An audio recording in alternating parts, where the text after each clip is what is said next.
Александар, се јавуваме од Институтот за белодробни заболувања Козле. Она што се случува со малите сипаници, односно прогласувањето на епидемијата, додатно веројатно предизвика паника меѓу населението, особено меѓу родителите, но за да не шпекулираме, сепак ќе разговараме со надлежни луѓе.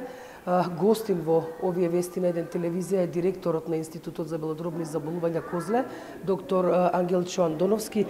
Докторе, вие бевте денеска веднаш утрово со министерот за здравство во комисијата за имунизација. Чи нам поправете ме ако грешам, што заклучивте, каква е состојбата? Состојбата поради изминатиот период на голема тема во врска со имунизацијата, се случи да во Македонија имаме еден сензитивен момент, една, како да го наречам, еден вид на здравствена паника која што се случува кај нас поради самиот процес на појава на еден ваков тип на епидемија која што кај нас не е забележана и за прв пат после толку време се случува нешто што за модерниот свет е непознато. За нас, поради таа на тема која што беше овој 10-годишен период, ни се случи и моравме многу брзо да реагираме соодветно. Како?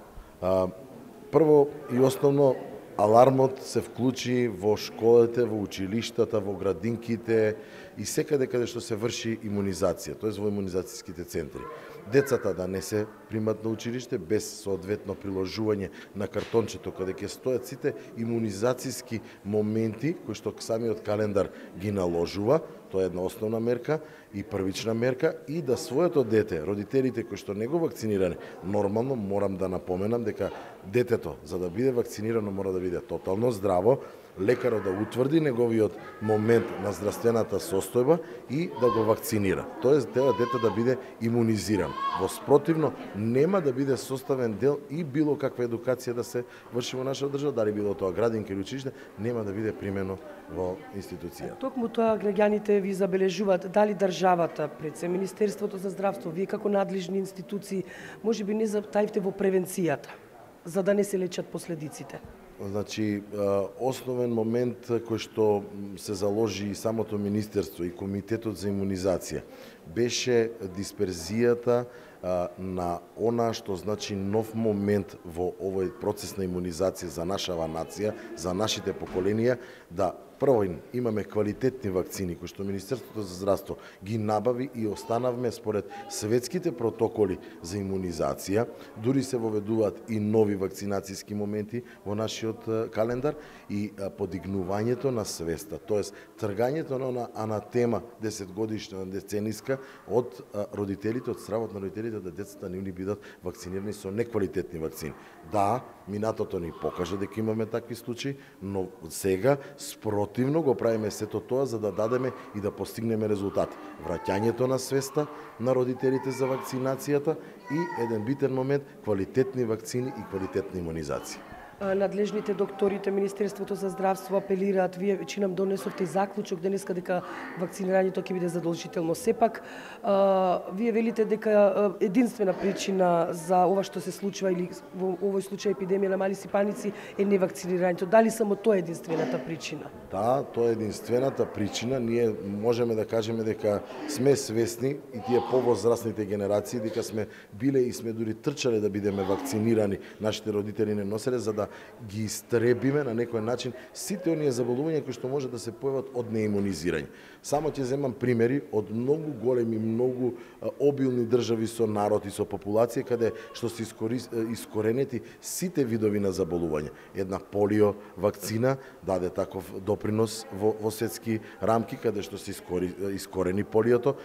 Сипаниците, јас пред известен период апелирав и го дадов по медиумите оној мој првичен став кој што го апелирам одамна, дека во Македонија се појави магарешката кашлица. Тоа е еден хендикеп и тоа е доказ дека нашите деца се невакцинирани. Тоест, родителите не ги носат редовно на вакцинација, а падот на вакцинацијскиот момент во Македонија е забележителен и проследен, затоа и комитетот и самиот министер за здравство се ангажираше комплетно да сето тоа овој проблем биде подитно надминат. Надминувањето следи со давањето на овие мерки, какви да се ригорозни или на некој начин да ги наречеме, но јас ќе кажам корисни. Докторе, кога веќе е епидемија, кога веќе сме во ваква ситуација, што да прават родителите, освен она што ќе биде веројатно задолжително од аспект на одлука на министер или на ниво на влада или како и да биде тоа веќе? Првично треба да се, без разлика за кого станува, периодот на инкубација е многу битен. Ние можеме да го имаме носителот меѓу нас, како да кажем, и треба да поминат 7 до 14 дена од инкубацијата. Да си ги на некој начин препознаеме и симптомите кај своето дете или да во средината во која што се наоѓа да биде тоа забележено, на некој начин нашето дете да го подизолираме у тој момент и веднаш да биде вакцинирано доколку не е вакциниран. Првичен и основен момент од заштита од било каков вирус, од било каква опасно заболување е имунизацијата. И тоа е единствено решение кое што може медицината, модерната медицина базирана на докази да го направи.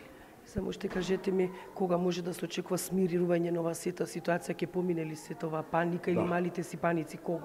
Да, значи ние може да очекуваме многу брзо како надлежните институции веднаш ќе се у самото календарче нели ќе биде забележен процесот на имунизација, ќе знаеме дека тоа дете на некој начин не е заштитен. Доколку и дојде до одредено појавување на самата, како да кажеме, пројава на тој вирус, на таа бактерија и така натаму, нели како да кажеме, веќе се аплицираат вакцини кои што се живи или неживи вакцини, ние можеме да очекуваме намалена реакција, тоест не влошување од самиот момент на добивање на такво некое заболување. Бидејќи знаеме што значи самиот процес на имунизација, дека на некој начин му потпомогнуваме на организмот да го препознае инфектот во себе си и да соодветно даде имунолошки одговор кој што ќе биде како една мала реакција која што многу за краток период ќе мине. Родителите не треба да имаат паника, не е дека тоа не се лекува, но треба навистина да внимаваат, да се јават кај лекарот, барем да ги добијат првичните согледувања и првичните насоки од страна на својот матичен педијатар, па дури и од нас кои што сме во целиот процес на имунизација. Доктор Андоновски, ви благодарам, ќе бидеме во контакт, се разбира, со најновите информации и ќе следиме се што се случува. Постојано ќе сме тука, ќе бидеме овој период будни на целата ситуација, дур процесот во Македонија не биде решен на некој начин.